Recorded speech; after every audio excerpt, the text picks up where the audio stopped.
Well, hello, folks out there in YouTube land. Got a big show lined up for you. Let's get right on into it. All right, folks, we got a couple of YouTubers. They're running their jaw pretty good about the Vols, talking about how they're a gimmick and gimmick offense and gimmick this and gimmick that. And we're going to get into that and the offense, the defense, all those things. But I thought I would just cover this. Now, look, there's always people going to be talking about your team. That's just the way it is. You know, I do that sometimes to Florida and really every team that we play. I usually talk a little bit of smack. It's just part of the fun of being on YouTube and being a fan. But these two guys talking about the Vols offense being a gimmick, I mean, it's hilarious because they don't look at the numbers. They just say, oh, my gosh, they're doing it different than everybody else does it, so therefore it's a gimmick. No, it may be just that they're doing it really well and that it's a well-oiled machine, and maybe it's just a better way of doing things. But they don't want to accept that because it doesn't suit their narrative. And narrative is very important in life because people don't want to have to think outside the box. And, of course, Josh Heupel took the box, tore it up, and turned it into like a pyramid or something.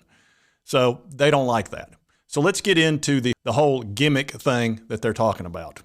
And this first guy's Uncle Lou, which some of you I'm sure don't like. Some of you probably do like. But he does like to talk about the other teams, and I find that kind of interesting. But let's see what he says about the Vols offense.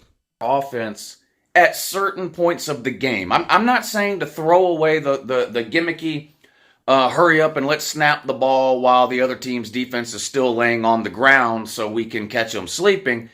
That's all Tennessee has offensively. They can't get rid of that altogether. You know, it's funny. A team coming off 11-2 and had the number one offense in the country, all they have is their gimmick.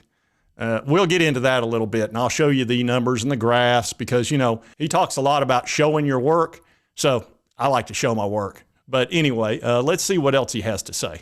Offensively, in terms of scheme and philosophy and how often they choose to run that gimmicky hurry-up offense where they try to snap the ball where the other team is still laying down and just, you know, basically trick people. If they don't change the percentage of time that they're doing that in the average game over the course of the season, it's hard for me to imagine Tennessee's defensive numbers getting all that much better. So his theory is they need to change their offense to help their defense. We're going to talk about the Vols defense, why their defense was what it was last year, and how it's going to get better. And it's not because they're going to change their offense. That would be stupid. We won't be doing that. I'll just go ahead and tell you that won't be happening. Shut up! But I find this comment very interesting because he talks about all we do is this gimmick. But listen to this. I think Tennessee is one of the teams this year that has a chance to make the college football playoffs. However long you want to make that list. If you want to make a list of whether it's 7, 8, 10, 12, 15 teams that you think have a legitimate shot at making the playoffs in 2023, I think Tennessee is on that list somewhere. So all they do is run a gimmick offense. They need to change it to help the defense, but he thinks it has a legitimate chance of finishing in the Final Four and getting in the playoff. And, of course, when we move to the 12-team playoff, what's he going to think then? Obviously, he's going to know we're a huge risk. And I think that's what it boils down to, is that we are a bit of a risk for Georgia, even though, look, they easily beat us last year at Sanford. Okay? Always remember that. That was at their home field, where they were screaming bloody murder, just like we do at Neyland. We had the advantage against Alabama because it was at Neyland. They had the advantage because it was at Sanford. And we had, eight times we were offsides, totally killed our momentum. We were moving the ball, and then offsides. That played a huge role in Georgia's victory. And, that's just part of home field advantage. It happens every other year. It's something you have to deal with. But, Georgia has tons of 5-stars. We don't. That's going to be changing over time, and that's how I'm going to explain why the defense is going to get better without turning around and going back to the old ways when Jeremy Pruitt was the head coach and we ran the ball 3 yards in a cloud of dust, which doesn't work in today's football. But before I do that, let's see one other YouTuber. This guy's Carolina Jackpot. And look, I actually kind of like his content from time to time, but I know some people like him, some don't. That's okay. Hey, look, he's out there doing the best he can on YouTube, and I have no problem with that. But let's see what he has to say. I want us to play in Tennessee. I want us to play in Alabama every year because it's an old rivalry that needs to be kept up with. I want us to play in Kentucky every year because it's a border war game. And I want us to play in Vanderbilt every year because I want us to be able to get a cheap win with our gimmick offense that I know is guaranteed so that we can pad our stats to get in the bowl game. Now, I'm going to go out on a limb and think that Carolina Jack probably watches some of Uncle Lou stuff because they sound like two parrots sitting on a tree. Bwack! Go back to regular. Vols offense is a gimmick. I agree. They need to go back to the way they used to play. Bwack! Gimmick. Yep, that's pretty much what they sound like. That's what I hear anyway. But now let's get into the truth and the reality of what's going on. First, we're going to talk about Josh Heupel's offense being a gimmick. And like I say, I like to show the work. I think the answer is simple for Tennessee. It's like, you know what? Maybe this is a good example. Remember when you were in school and they would give you a math problem and the teacher would go, you have to show your work. You have to show us how you got there. You can't just tell me, if I ask you what, 81 divided by 8 times 2 in parentheses 3 times 4, if I ask you what that equals, you can't just tell me the answer. You got to show your work. You got to show me how you arrived at that answer. So Lou says, show your work. Okay, I'm going to show my work. Let's talk about Josh Heupel's history. And I've shown this once before. This is Josh Heupel's history in offense. Now, again, this is many, many years of gimmickry.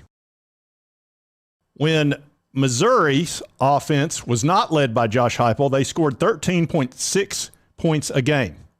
Josh Heupel was hired as offensive coordinator. They more than doubled their offense to 31 points. And Missouri was very good in 2016 and 2017 when he was the offensive coordinator both years. All right, then he goes to UCF, scores 43, 43, 42, top 10 in the offense across the board in the nation. The same year, Jeremy Pruitt's our coach. We scored 21 points. He scored 42. He takes over after 30 players took off, left because of the whole Jeremy Pruitt saga. We'll just call it that. But yet he improves the offense, almost doubled to 39.3, which is 7th in the country. Then he goes to 46.1, number 1 in the country, which was last year, 2022. So that's a pretty strong history. What's that? 7 years of gimmickry. 7 years. So there's showing your work. So I wonder, can you get away with a gimmick offense for 7 years? Certainly appears so. Maybe it's not a gimmick. Well, no, it's got to be a gimmick because 2 people said it is. Let's take a look at his gimmicky quarterbacks that he had. Seems like everywhere he's been, there's been a ton of touchdowns and not very many interceptions.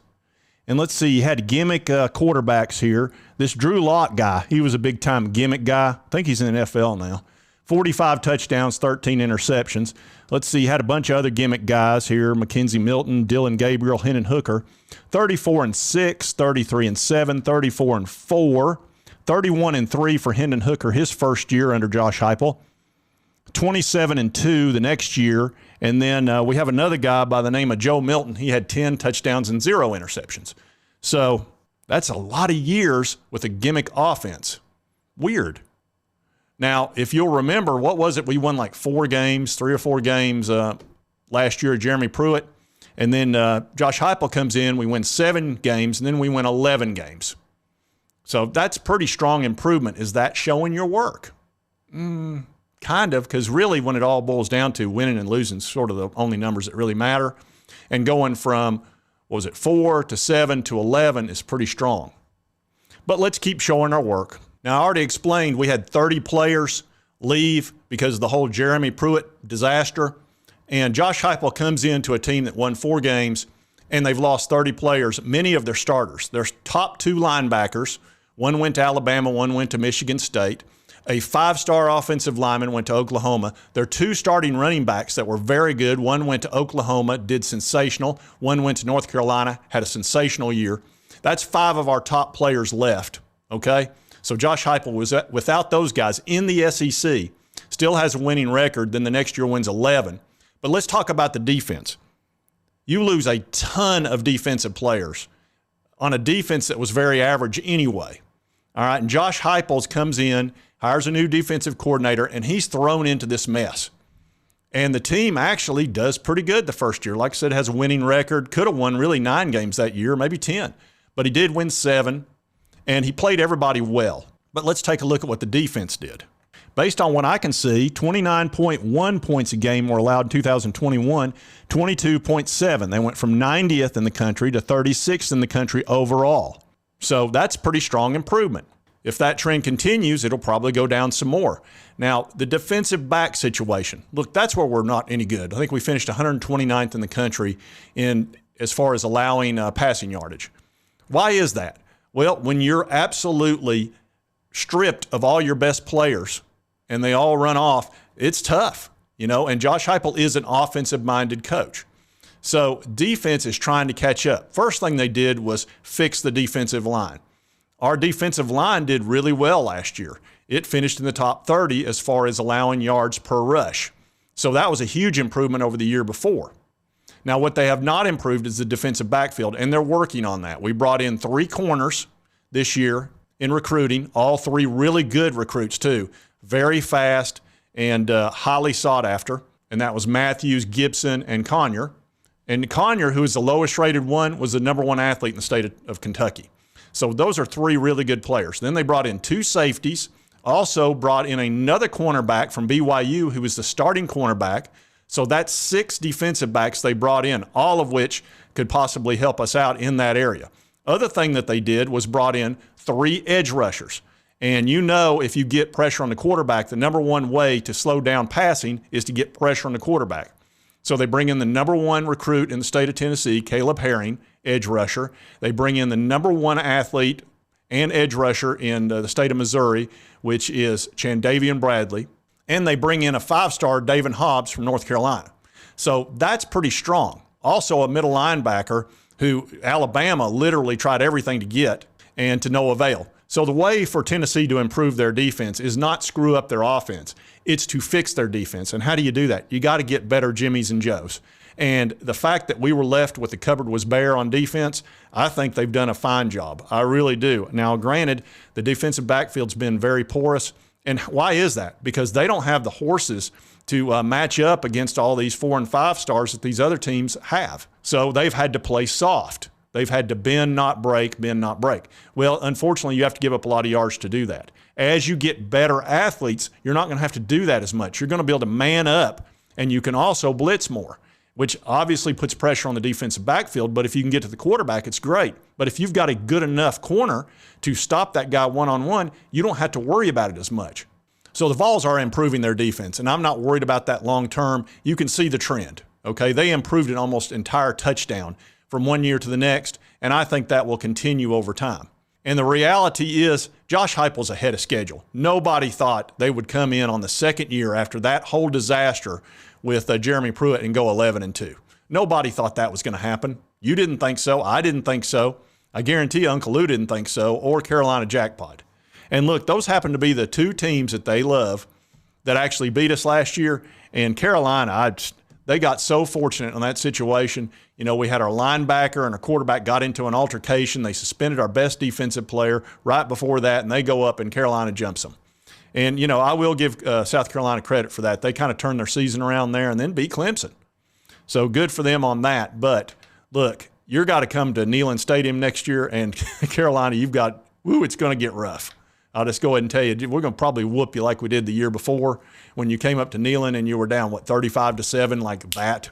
Look, you had your game. Good for you. And I guess that makes you feel like you can talk smack. And, hey, that's part of sports. You lose, you have to listen to it. Doesn't mean you have to like it.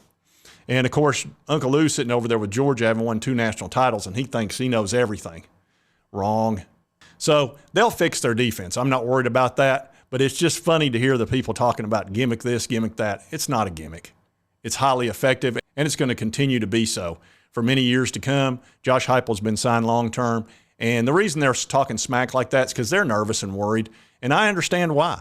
When you see what the Vols are capable of doing to teams, especially on the offensive side of the ball, you're going to want them not to do that. You're going to try to talk them out of it, call it a gimmick, do anything you can to deride it in hopes that they'll stop doing it. We're not going to stop doing it. I love it. I think the Vols fans love it, and it's been highly successful.